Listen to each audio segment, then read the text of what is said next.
It's the offseason, which means it's that time of year where there will be crazy takes almost every single week on things that I cannot believe and we cannot believe are being talked about. And sometimes those takes will come from me, I'll admit it, because I'm not always right. Nobody's always right. Sometimes, though, they are much more absurd than anything that will come out of any of our mouths.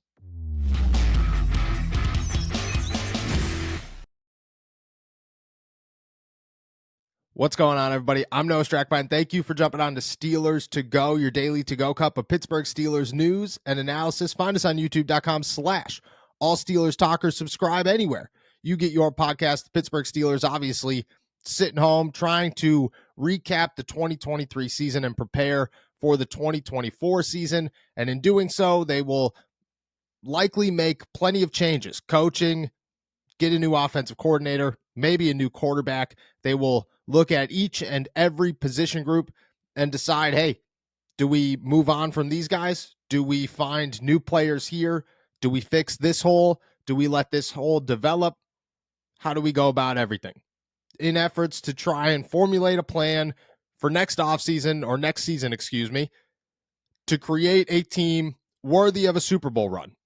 And for everybody on the outside, you could say what you want. This team is a Super Bowl team. It's not a Super Bowl team. It is close. It's not even anywhere close.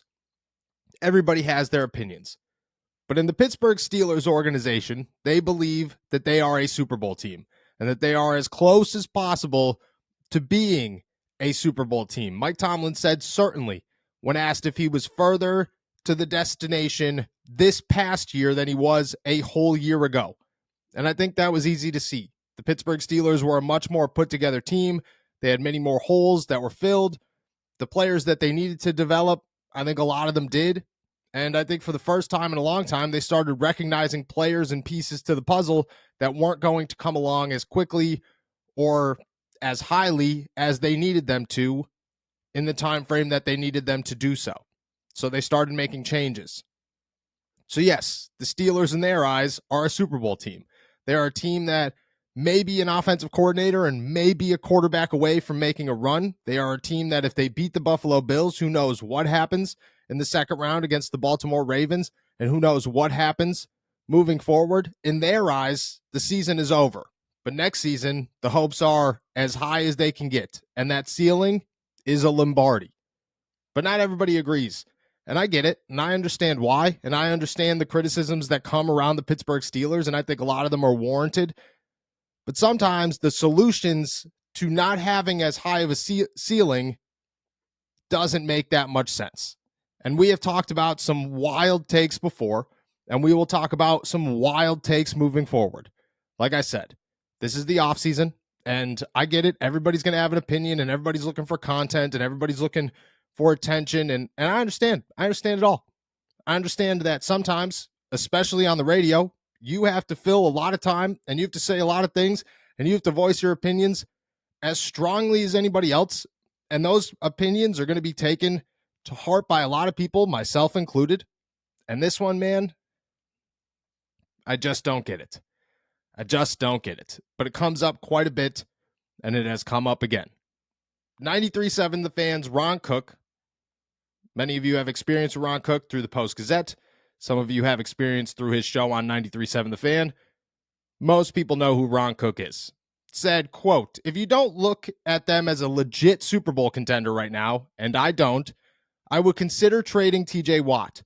I don't think they will because I think that they always look at themselves as a Super Bowl contender, even though they haven't won a playoff game in 7 years.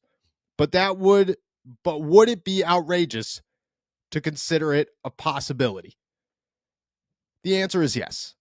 The easy answer is yes. It would be outrageous. The Steelers would never consider it as a possibility.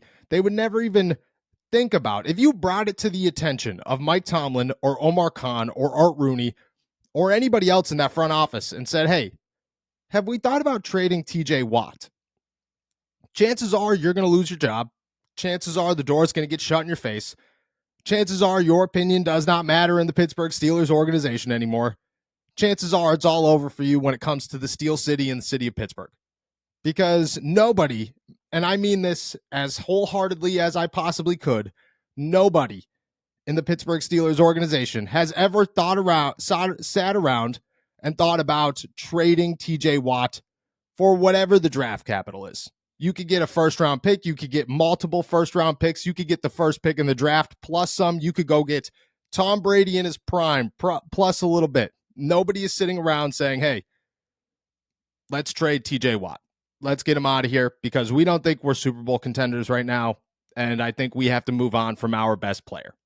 The Pittsburgh Steelers are 1-11 without TJ Watt. 1-11. He is their difference maker. He is the piece. He is the glue. He is the piece of the puzzle that you build around, and he's an outside linebacker, which is crazy. But in Pittsburgh, that's what they do. They build around their pass rushers, and then they evolve everybody else. They say, let's go get a superstar. Let's line him up with another superstar, a.k.a. Alex Highsmith. Let's find other pieces to the puzzle who are also superstars, Minkah Fitzpatrick and Cam Hayward. And now they got George Pickens and Najee Harris and Deontay Johnson and Pat Freiermuth and Jaylen Warren and hopefully Broderick Jones and hopefully Keanu Benton and hopefully Landon Roberts and Nick Herbig and a couple of other pieces and Joey Porter Jr., obviously. And you build from there. The Steelers might not be a top-of-the-line Super Bowl team in 2024. They might not be anybody's favorite. They might not be able to beat the Kansas City Chiefs or the Buffalo Bills or the Baltimore Ravens again next year, but they'll be closer, and you're not getting rid of TJ Watt because you aren't there yet, because you aren't going to be able to replace TJ Watt. That's the biggest piece to this. If you go get a quarterback tomorrow, and say the Steelers do land a quarterback tomorrow, but you got rid of TJ Watt, are you closer to a Super Bowl? I don't believe you are, because I get it. Nick Herbig looks good, and Marcus Golden was a valuable piece all season, but neither of them are TJ Watt, and they never will be TJ Watt. And you're not going to give up the best player on your team and expect to make that up when you are ready to make a Super Bowl run. You build around it and hope that that player is still in his prime when you're ready to make a Super Bowl run. There are players that you trade before their prime is over. There are players that you trade and you move on from a year early before it's a year late. There are a lot of those guys at a lot of key positions in the NFL. And for every team, they have them. And the Pittsburgh Steelers have them too. And I'm not going to sit around and name them, but they have them. TJ Watt is not one of them. TJ Watt is a guy that you hang on to as long as you could, because until he's out of his prime, he is the most dominant player at his position. And his position is as valuable as it gets in the NFL. That is why every year when you talk about Defensive Player of the Year, you're most likely talking about edge rushers, because that's what they do to a football team. If you're building for a Super Bowl, TJ Watt is part of that build. It doesn't matter if you're there or not. You're not trading him to move on and then try and replace everybody and stack more talent, because you'd have to stack an enormous amount of talent to say, okay, now we have replaced TJ Watt and we filled the other holes that we got when we traded TJ Watt. If you traded TJ Watt tomorrow for 3 first-round picks, one of them would have to be a quarterback, and that quarterback would have to hit. The other two, somewhere along the line, you'd have to go find another TJ Watt. And that's just not going to happen. So you're not a Super Bowl team again. It's as easy as that. TJ Watt, there are a lot of pieces to this puzzle. There are a lot of players on this team that you could trade and make an argument for trading. A lot of them, most of them. TJ Watt will never be included in that category. He never should be included in that category. He is the piece that you stick around and stick to for as long as you possibly can, because when you are ready, he is your Aaron Donald. He is your difference maker. He is your Ray Lewis. He is your James Harrison or your Troy Polamalu. He is the guy that when you get there, when you get to the Super Bowl team, when your team is put together enough where you are ready to make a run, in those crucial moments, in those times where your back is against the wall and you need a superstar to get you to that next game, that is where TJ Watt comes in. That is where he makes his impact. That is where he is irreplaceable. The Steelers understand that. They would never in a million years trade TJ Watt. They wouldn't even think about it. And nobody else should be thinking about it either. And I get it. Sometimes we say some things. Sometimes those things aren't right. And that is what this instance is. But just in the grand scheme, and an easy solution and an easy answer. No.